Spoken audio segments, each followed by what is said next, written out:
بسم اللہ الرحمن الرحیم۔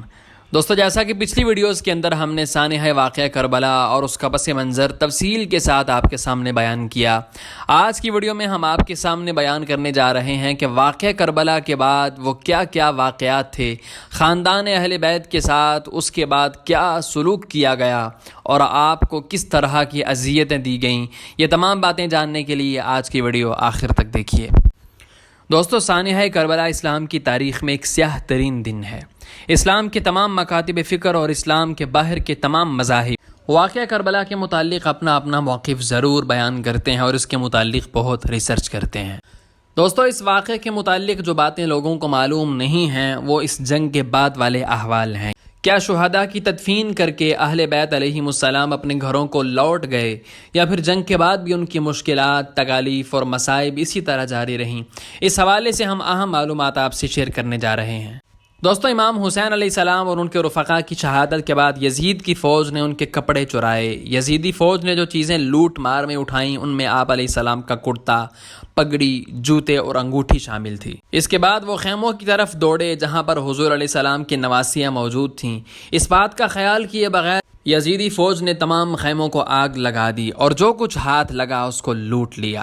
انہی چیزوں میں حضرت زینب علیہ السلام کا برقع بھی اور ان کی تمام چیزیں بھی انہوں نے لوٹ لیں۔ یہ تمام واقعات اس وقت موجود لوگ، خاص طور پر وہاں موجود حماد بن مسلم نے بیان کیے ہیں۔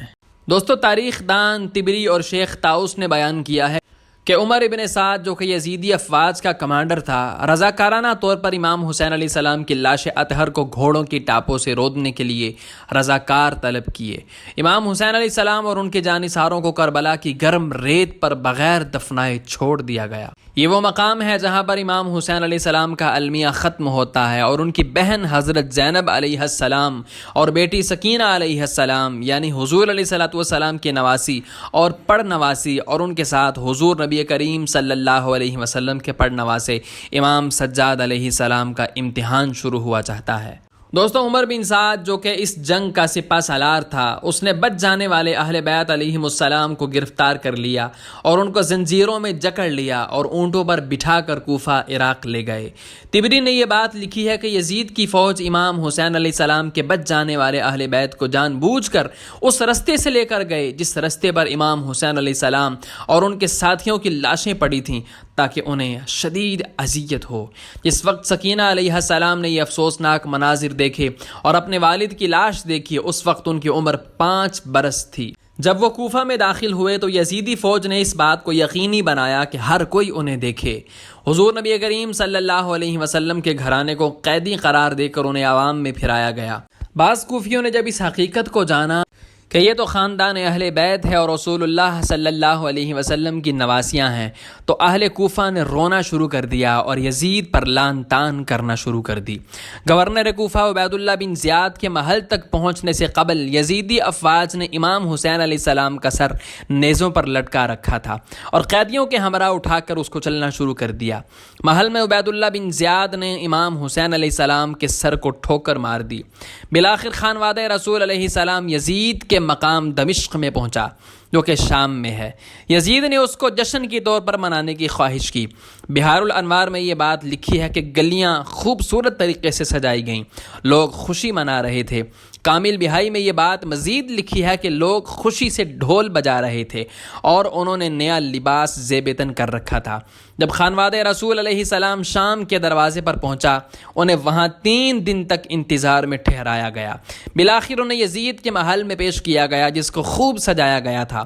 عام لوگوں کو یہ بتایا گیا تھا کہ یہ عام باغی لوگ ہیں جنہیں گرفتار کیا گیا ہے۔ اس کی ایک مثال امام حسین علیہ السلام کے بیٹے امام سجاد علیہ السلام کے ایک مقامی شامی سے گفتگو ہے جو ان کے گرفتاری پر خوشی منا رہا تھا۔ جب امام سجاد علیہ السلام نے اسے بتایا کہ وہ کون ہے تو وہ اپنے اس عمل پر بری طرح شرمندہ ہو گیا۔ یزید کے محل میں حضرت زینب علیہ السلام اور امام سجاد علیہ السلام کے مابین جملوں کا تبادلہ ہوا، جو کہ تاریخ کا اہم ترین حصہ ہے۔ مختصر یہ کہ حضرت زینب علیہ السلام نے وہاں اپنا مقام بتایا کہ وہ کون ہیں اور کس خاندان سے ہیں، جس سے بعض لوگ افسوس کرنے لگے اور رونے لگے اور یزید پر لعن طعن کرنے لگے۔ اس کے بعد خانواد رسول علیہ السلام کو شام میں قید کر دیا گیا۔ امام حسین علیہ السلام کی بیٹی سکینہ جیل میں دنیا سے رخصت ہو گئیں۔ اس کی وجہ یہ تھی کہ وہ خواب میں جاگیں اور اپنے والد کے بارے میں پوچھ رہی تھی۔ یزید کے ایک حواری نے امام حسین علیہ السلام کا سر لا کر اس کو دے دیا۔ جس وقت انہوں نے امام علی مقام علیہ السلام کے سر کو دیکھا تو وہ اسی صدمے سے دنیا سے رخصت ہو گئی۔ شام کی جیل میں 8 دن گزارنے کے بعد یزید نے انہیں رہا کر دیا اور واپس مدینہ بھیج دیا۔ دوستوں، مدینہ داخل ہونے پر وہ اپنی باقی خاندان سے ملے اور فوری طور پر کربلا معلیٰ روانہ ہو گئے اور اپنی اسی رہائش پر واپس آ گئے۔ زندگی یکسر بدل گئی۔ امام سجاد علیہ السلام 40 سال تک اپنے والد کی شہادت پر گریہ اوزاری کرتے رہے۔ وہ پانی پینے سے کتراتے تھے کیونکہ انہیں یاد تھا کہ کس طرح ان کے والد کو شہید کر دیا گیا، یہی پانی پلانے سے انکار کر دیا گیا تھا۔ دوستوں، ہم نے مختصر وقت میں واقعہ کربلا کے بعد پیش آنے والے واقعات، خاندان اہل بیت کے ساتھ جو ظلم و ستم کیا گیا، ہم نے آپ کے سامنے بیان کیا۔ اللہ تعالی ہماری نسلوں کو امام حسین علیہ السلام کا پیروکار بنائے اور اللہ ہمیں ان کے نقش قدم پر اور ان کی سیرت پر چلنے کی توفیق عطا فرمائے۔ آمین۔